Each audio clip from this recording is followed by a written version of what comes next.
లాజరు చనిపోయాడు, యేసు ప్రభువారు బేతనియా గ్రామానికి వచ్చారని తెలుసుకొని మార్తక్కలు ఎప్పుడులాగే ప్రసంగం చేసింది. యేసు ప్రభు వారికి, బోధకుడా నీవెక్కడుంటే మా తమ్ముడు చచ్చిపోయి ఉండేవాడు కాదు, నువ్వు లేకపోవటాన్ని బట్టే చచ్చిపోయాడు, నువ్వు లేకుండా ఉన్నావని ఏదో ఆ తల్లి తొందరపడుతానంత ఒక మాట అంది. మరియమ్మ ఏ ప్రసంగాలు చేయకుండా యేసయ్య పాదాల దగ్గర కూర్చుంది. యేసయ్య పాదాల మీద పడి ఏడుస్తుంది.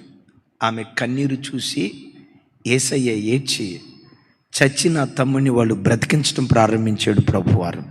యేసయ్యకి మహిమ కలుగును గాక. అంటే అక్కడ చూసిన మరియని ఎక్కడ మనం చూస్తాము? పాదాల దగ్గరే చూస్తాం. చివరికి యోహాను సువార్త ఇప్పుడు చదువుతున్నాం కదా, చూడండి 4వ వచనం, 12వ అధ్యాయం 4వ వచనం. 12వ అధ్యాయం 4వ వచనం, 3వ వచనం చూడండి, 3వ వచనం.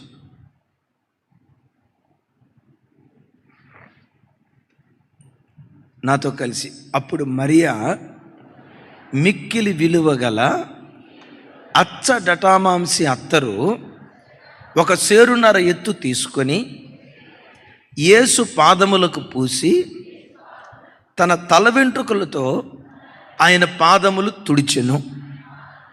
ఇల్లు ఆ అత్తరు వాసనతో నిండెను. నా వైపు చూడండి. మరియను ఎప్పుడు చూసినా ఎక్కడ చూస్తాం? ఇంకొకసారి పెద్దగా చెప్పండి. మరియను ఎక్కడ చూసినా యేసయ్య పాదాల దగ్గరే చూస్తాం. నిన్ను ఒక మాట అడుగుతారా తల్లి, నా వైపు చూడు. యేసయ్య నీ ఇంటి వైపు తొంగి చూసినప్పుడు నీవెక్కడ కూర్చోటో యేసయ్య నిన్ను చూస్తున్నాడు. నీ ఇంటి వైపు తొంగి చూసినప్పుడు సెల్ ఫోన్ దగ్గర కూర్చున్న అమ్మాయిగా నేను చూస్తున్నాడా? టీవీ దగ్గర కూర్చున్న అమ్మాయిగా నేను చూస్తున్నాడా? ఎప్పుడు ఇంటి పని వంట పని, ఇంటి పని వంట పని, ఆ బట్టల దగ్గర అంటుల దగ్గర కూర్చున్న తల్లిగా నేను చూస్తున్నాడా? దేవుని పాదాల చెంత మోకరించి కన్నీళ్లు విడుస్తూ ప్రార్థిస్తున్న మరియ తల్లిలాగా దేవుడు నేను చూస్తున్నాడా? నీ ఇంటి వైపు దేవుడు తొంగి చూసినప్పుడు నిన్నెక్కడ చూస్తున్నాడు నీ దేవుడు? నాకు సమాధానం చెప్పు. నీ ఇంటి వైపు దేవుడు తొంగి చూస్తున్నప్పుడు ఆ ఇంటికి వెళ్ళి ముసలమ్మ ముచ్చట్లు, ఈ ఇంటికి వెళ్ళి ముసలమ్మ ముచ్చట్లు, ఆ ఇంటి చెత్త ఈ ఇంట్లో దించి, ఈ ఇంట్లో చెత్త ఆ ఇంట్లో దించి మున్సిపాలిటీ ఎద్దు కార్యక్రమాన్ని నీలో చూస్తున్నాడా? దేవుని పాదాల దగ్గర కూర్చొని మోకరిస్తూ ప్రార్థన చేస్తున్న ఒక ప్రార్థనా పొర్రాల్ని దేవుడు నీలో చూస్తున్నాడా? ఓ సెల్ ఫోన్ దగ్గర దేవుడు నేను చూస్తున్నాడా? టీవీ దగ్గర చూస్తున్నాడా? ఎప్పుడు చూసినా కిచెన్ దగ్గర నేను చూస్తున్నాడా? బట్టల దగ్గర చూస్తున్నాడా? దేవుడు తన సన్నిధిలో నిన్ను చూస్తున్నాడా? దేవుడు నీ వైపు చూసినప్పుడు, నీ ఇంటి వైపు తొంగి చూసినప్పుడు దేవునికి నువ్వెక్కడ కనపడుతున్నావు? బజార్లో కనపడుతున్నావా? మార్కెట్లో కనపడుతున్నావా? షాపింగ్ మాల్ దగ్గర కనపడుతున్నావా? దేవుడు నీ ఇంటి వైపు తొంగి చూసినప్పుడు నువ్వు దేవునికి ఎక్కడ కనపడుతున్నావో ఒక్కసారి నిన్ను కూర్చుని నువ్వు ఆలోచించు. బైబిల్లో మరియ తల్లి కృప పొందింది. తన పునాది ప్రారంభం నుంచి యేసు పాదాల దగ్గర ఉంది. యేసయ్య అంటారు కదా, ఆమె కలిగి ఉన్నది ఎవడు ఆమె యొద్ద నుండి జీవితంలో అన్నిటికంటే ఉత్తమమైనది దేవుని సన్నిధిలో ప్రార్థనలో దేవుని పాదాల దగ్గర గడపటానికి మించిన భాగ్యం క్రైస్తవ జీవితంలో మరొకటి లేదు. ఒకసారి కూర్చొని ఆలోచించు. అమ్మా, దేవుడు నీకు ఇచ్చిన 24 గంటల కాల వ్యవధిలో ఎంతసేపు ప్రభు దగ్గర నువ్వు గడుపుతావు? గుండెల మీద చెయ్యి, నా వైపు చూడాలి. గుండెల మీద చేసుకొని చెప్పు. 24 గంటల కాల వ్యవధిలో ప్రతిదినం దేవుని కనీసం 1-2 గంటల సమయమైన ప్రార్థనకు నువ్వు కేటాయించగలుగుతున్నావా? 1-2 గంటలైనా దేవుని పాదాల చెంత నువ్వు గడిపే వ్యక్తిగా ఉన్నావా? ఏదో దేవుని మందిరానికి వచ్చినప్పుడు 2-3 గంటలు గడపటం, తర్వాత దేవుని సన్నిధితో అనుభవలేని స్థితిలో బ్రతుకుతున్నావా? క్రైస్తవునికి అవసరమైనది ఒక్కటే, అదే దేవుని పాదాల చెంత. అలాంటి దివ్య కృప దేవుడు మనకు వరంగా దయచేయునుగాక. సరే, ఈ తల్లి ఇప్పుడు యేసు పాదాల చెంత కూర్చొని చూడండి. సంవత్సరం, ఈ మాట వింటున్నారా? సంవత్సరం ఒక మనిషి కష్టపడి సంపాదిస్తే ఎంతైతే జీతం వస్తుందో సంవత్సర కష్టం యేసయ్య పాదాల మీద పోస్తుంది. తన డబ్బు కంటే యేసు శ్రేష్ఠుడు అని మరియ ఎరిగింది. దైవజనమా, ప్రభువును ఆరాధించే ప్రతి బిడ్డ తన కలిగిన దానిలో దేవునికి పాలిచ్చేటువంటి వాడిగా ఉండాలి.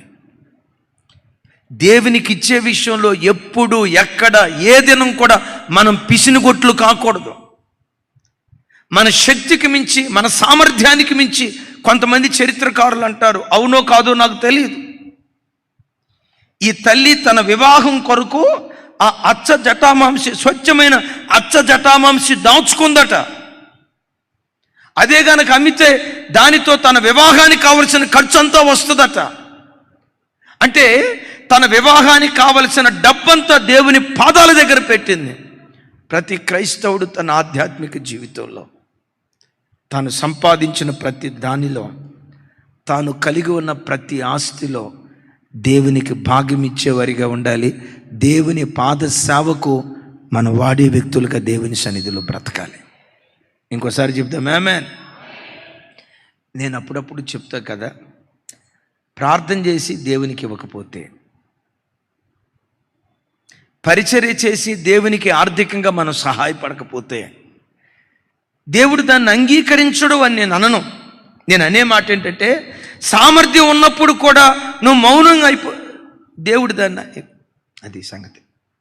మనకు కలిగిన ప్రతి దానిలో దేవుని పని కొరకు మనం వెదజల్లే వ్యక్తులుగా దేవుని సన్నిధిలో బ్రతుకుదుంగాక. ఇంకొక మాటలో చెప్పాలంటే, నీ దగ్గర ఉన్న వాటిలో విలువైన దాన్ని, విలువైన దేవుని పాదాల చెంత నువ్వు ఖర్చు పెట్టే వ్యక్తిగా దేవుని కొరకు బ్రతుకుదువుగాక. గట్టిగా చెప్దాం ఆమేన్. ఇంకోసారి చెప్దాం ఆమేన్. అయితే ఇప్పుడు ఒక విలువైన మాట చెప్తా. అండ్ లైవ్ వెళ్తుంది కాబట్టి దీని గురించి నేను పబ్లిక్గా ఓపెన్గా చెప్పలేను. అయితే ఇప్పుడు అసలు విలువైన మాట చెప్తాను. ఆ అత్తరు యేసయ్య పాదాలకు పూసి ఆ అత్తరు వేడితో తుడుస్తుంది. నా తల వెంట్రుకలు దేనికి గుర్తు? కొరింథీ పత్రికలో చూస్తాం. అది ఘనతకు గుర్తు, ఘనతకు గుర్తు. లోకంలో నీకు కొన్ని ఘనతలు ఉన్నాయి. నీ ఘనతలు యేసయ్య పాదాల చెంత, ఆయన పాదాల కింద మనం పెట్టే వ్యక్తులుగా ఉండాలి. కొంచెం గట్టిగా చెప్దాం. రేపు లోకం, రకరకాల పరిస్థితులు, రకరకాల పద్ధతులు వస్తాయి. మన ఘనతను, మన గౌరవాన్ని, మన హోదాను, మన స్థాయిని యేసయ్య పాదాల చెంత మనం పెట్టే వ్యక్తులుగా దేవుని సన్నిధిలో బ్రతుకుదుంగాక.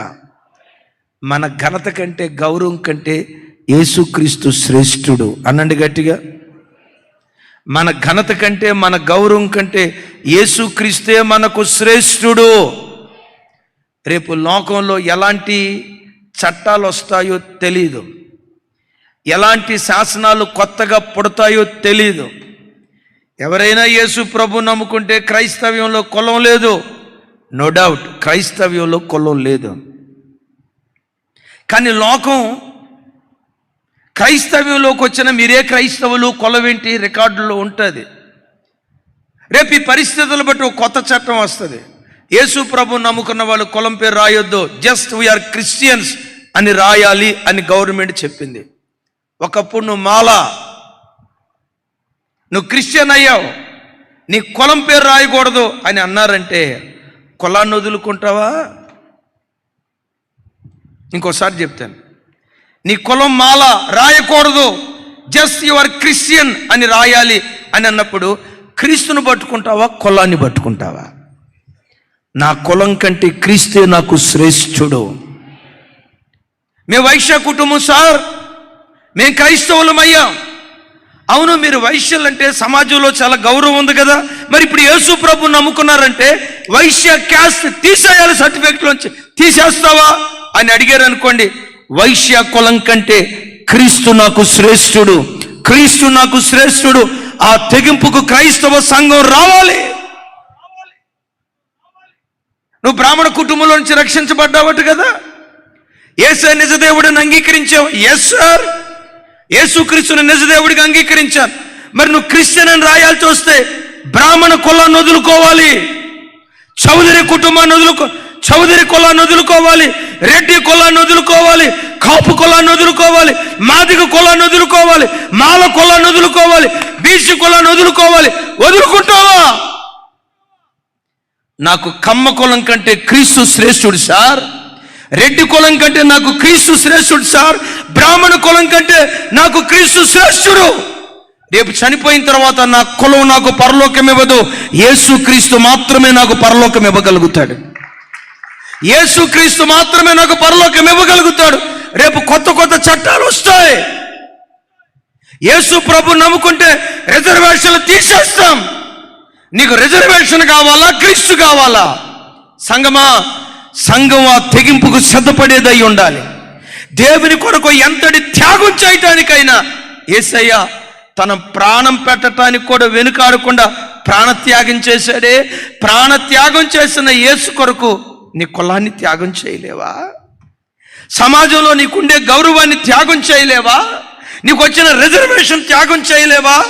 నేను ఖచ్చితంగా నమ్ముతాను.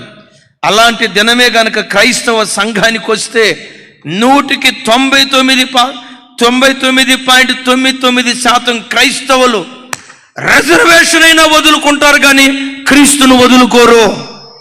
కులానైనా వదులుకుంటారు కానీ పొరపాటున క్రీస్తును వదులుకోరు.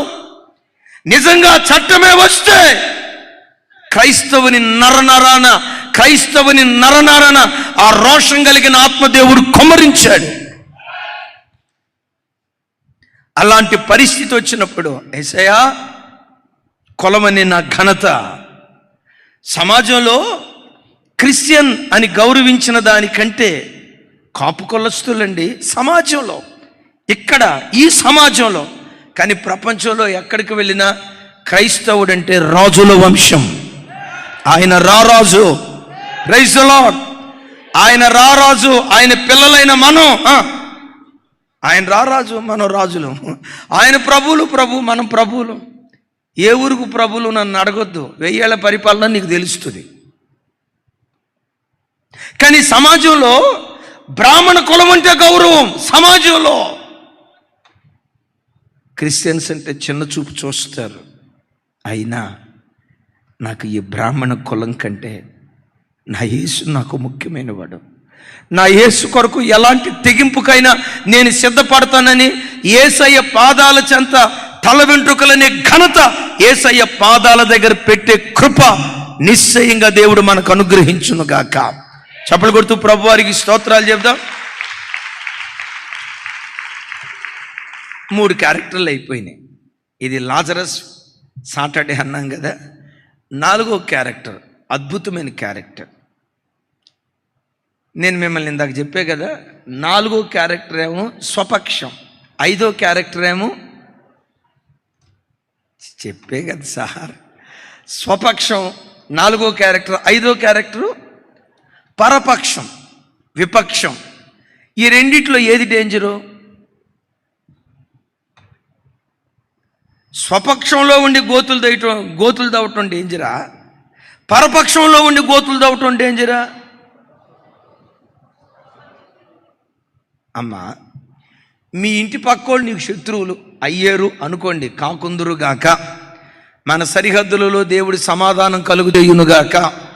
మనం ఎక్కడ బ్రతుకుతున్నా నలుదిక్కుల దేవుడు నెమ్మదిచ్చునుగాక. మనం ఎప్పటికీ నెమ్మదిగానే ఉంటాం, ఎప్పటికీ నెమ్మదిగానే ఉంటాం. గొడవలు పెట్టేవాడు వాడు పెడతానే ఉంటాడు, రేపు వాడు బీపీతో అయిపోద్ది. మీరు నెమ్మదిగానే బ్రతుకుతారు. క్రైస్తవుడు శాంతి కాముకుడు. క్రైస్తవుడు ఎప్పుడూ సమాధానంగానే బ్రతుకుతాడు. రెచ్చిపోయేవాడు రెచ్చిపోయి వాడు అడ్రస్ గల్లంతో బాటంలెస్ పిట్లో పడిపోతాడు. బాటంలెస్ పిట్ అంటే అంతులేనా కాదు, అడ్రస్ గల్లంత అయిపోద్ది. ఏం టెన్షన్ పడాల్సిన పని లేదు. మన పక్షాన్ని యుద్ధం చేసే దేవుడు మనకున్నాడు. Praise the lord. మనం మౌనంగా వెళ్ళిపోదాం, చేయాల్సిన ఆయన చేస్తాడు. ఆయన చేశాడు, అడ్రస్ పూర్తిగా గల్లంత అయిపోద్ది, అంతే. యేసయ్యకి మహిమ కలుగును గాక. అయితే గమనించండి, స్వపక్షంలో ఉండి అమ్మమ్మమ్మ ఇది చాలా డేంజర్. ఈడేదో ఏదో అంటారు కదా, సారీ,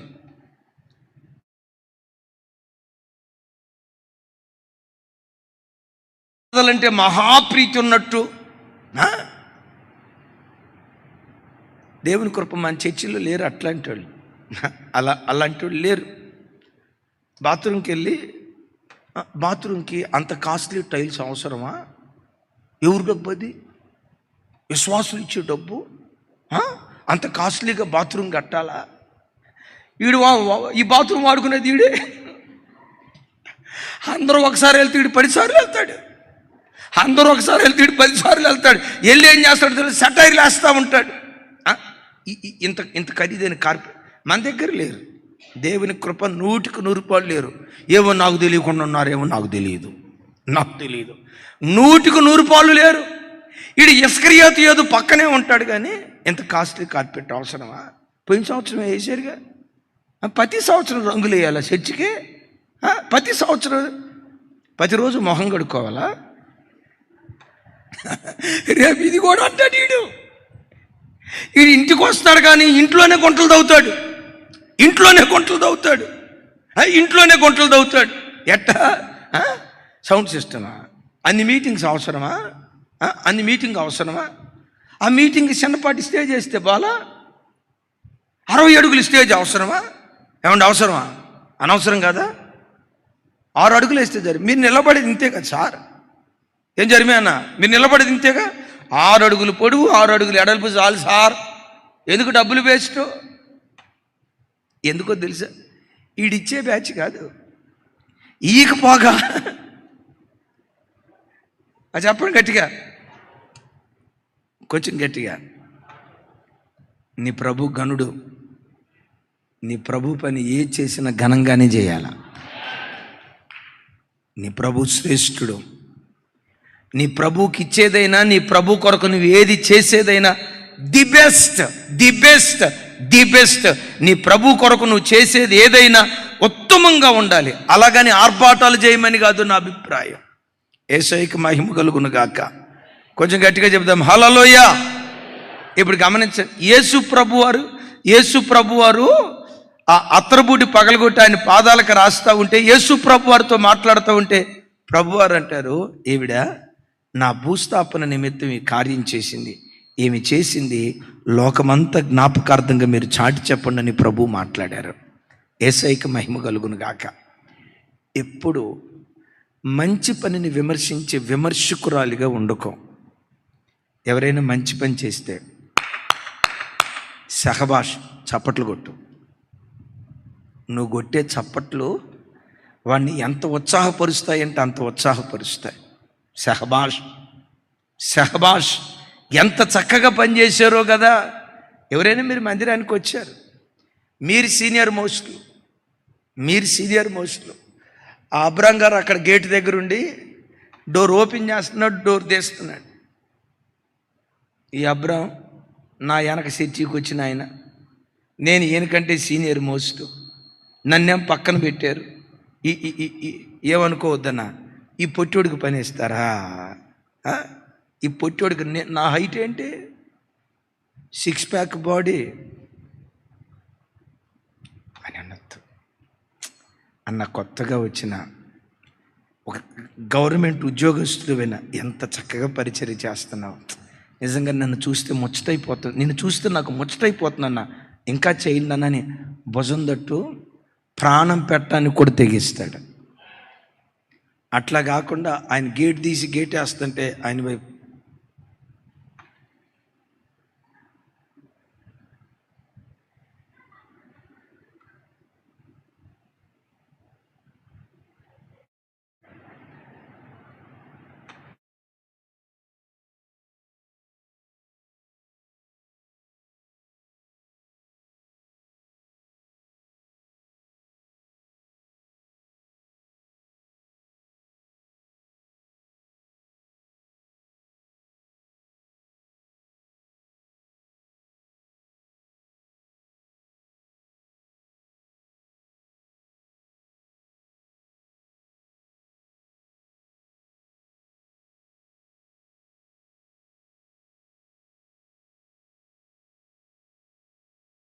ఒక మంచి పని చేస్తూ ఉంటే మనం ప్రోత్సహించే వ్యక్తులుగా ఉండాలి.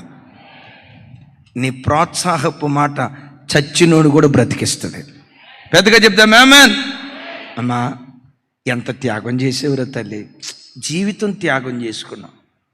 నీ వివాహం కొరకు దాచిపెట్టిన దాన్ని యేసు ప్రభు పాదాల దగ్గర ధారపోసావు. ఎంత సమర్పణరా నీకు, దేవుడు ఎంత గొప్ప కృపిచ్చాడురా నీకని ఆ బిడ్డను గూర్చి ప్రశంసించాల్సింది పోయి ప్రశంసించకపోగా విమర్శించారట.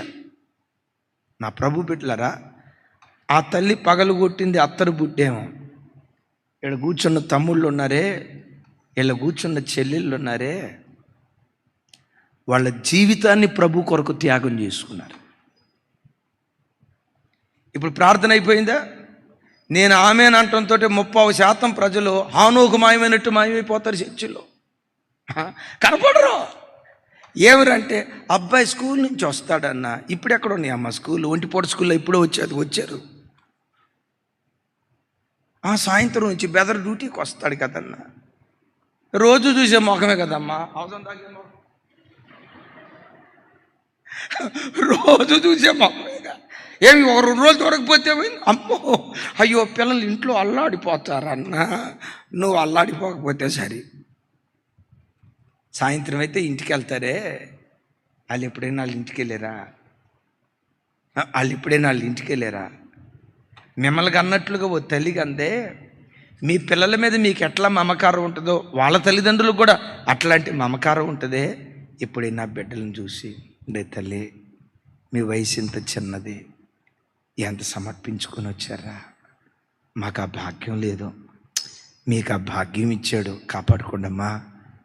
మీలాంటి తల్లులు ప్రార్థన మాకు కావాలి, కాపాడుకోండమ్మా. ఒక చిన్న మాట అంటే వాళ్ళు ఎంత బలపడతారో తెలుసా?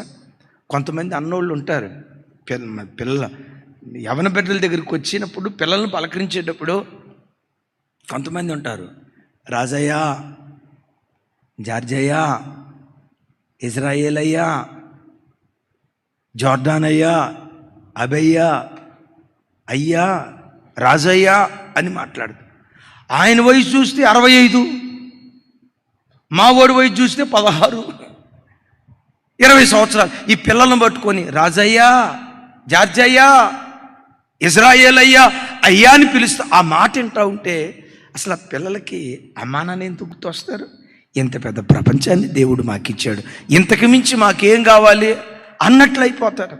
అలా కాకుండా రాజన్న హాస్పిటల్లో పనాల్లో ఉంటే వాళ్ళ ఇంటికి వెళ్ళాడు కానీ మా ఇంటికి రాలి. నాకు 2 సెలైన్ బాటిల్ పెట్టారు. ఎందుకు సెలైన్ బాటిల్ పెట్టారు?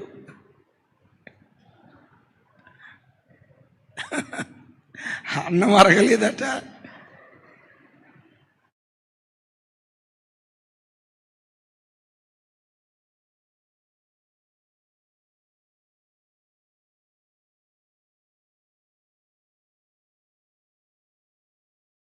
వీళ్ళేంటి, వీళ్ళ ప్రతిష్ఠ ఏంటి, వీళ్ళ సమర్పణ ఏంటి, వీళ్ళ త్యాగం ఏంటి, వీళ్ళు ఎలా సేవ చేస్తున్నారు, ఎలా కుటుంబాలను బ్రతుకులను అంకితం చేసుకొని.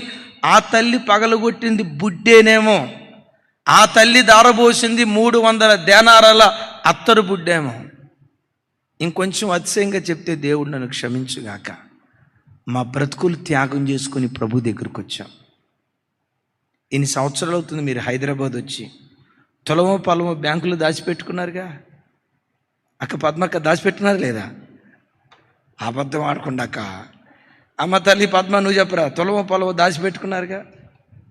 నేను ఉద్యోగం చేసుకుంటే మీ సార్ని అడుగు, మీ సార్ కంటే పెద్ద ఉద్యోగం చేసేవాడిని నేను అదే కంపెనీలో ఈరోజు ఉంటే ఏ ఏజీఎంగానో ఉద్యోగం చేసేవాడిని. ఆయనకి తెలుసు నేను చెప్పేది అబద్ధం కాదు. నా రూమ్మేట్ వాళ్ళ భర్త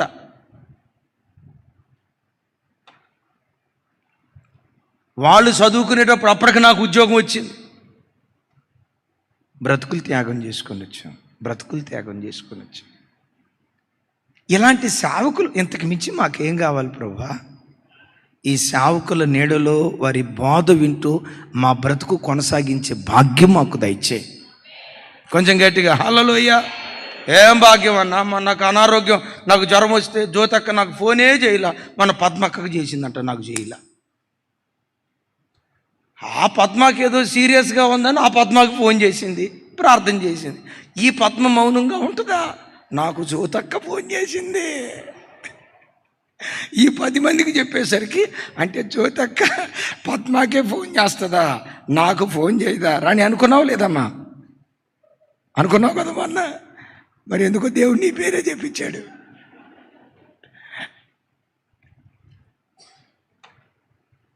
ఆ తల్లి పగలగొట్టింది బుడ్డే. After all 300 దేనారాల బుడ్డే. మీకు ఇచ్చిన సేవకులు బ్రతుకులు త్యాగం చేసుకుని దేవుని పరిచర్యకు వచ్చారు. దేవుని తర్వాత అంత గొప్ప స్థానం ఆ చెల్లెళ్ళకు తమ్ముళ్ళకు గుండెల్లో ఇవ్వండి. మీ పిల్లలను దేవుడు కరుణిస్తాడు. ఎప్పుడు దేవుని ఇంటిలో మన విమర్శకులుగా బ్రతకుందుముగాక. ఆఖరి మాట చెప్తాను. స్వపక్షం అయిపోయింది కదా, ఇప్పుడు విపక్షం. వీళ్ళని కూర్చో ఒక మాట చెప్పి ఇక నేను ప్రార్థన చేస్తాను. జస్ట్ ఒక 5 minutesలో అందరూ చూడండి. యోహాను సువార్త 12వ అధ్యాయం 10వ వచనం ఒకసారి చూడండి. నేను చదువుతాను,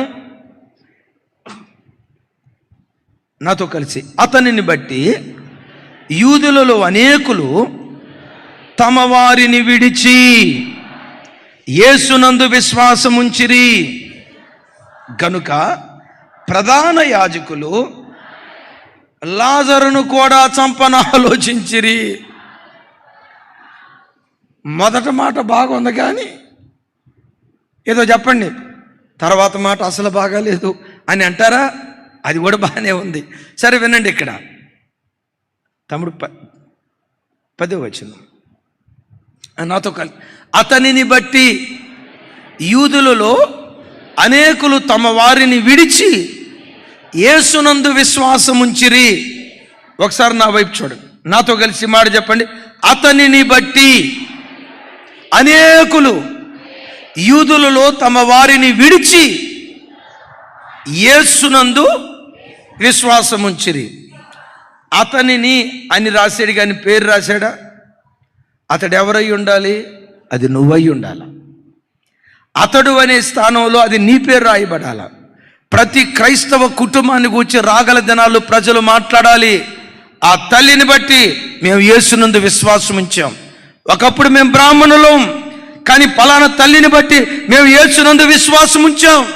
ఒకప్పుడు మేము రెడ్డి కులస్తులం, ఒకప్పుడు మేము కమ్మ కులస్తులం, ఒకప్పుడు మేము కాపు కులస్తులం.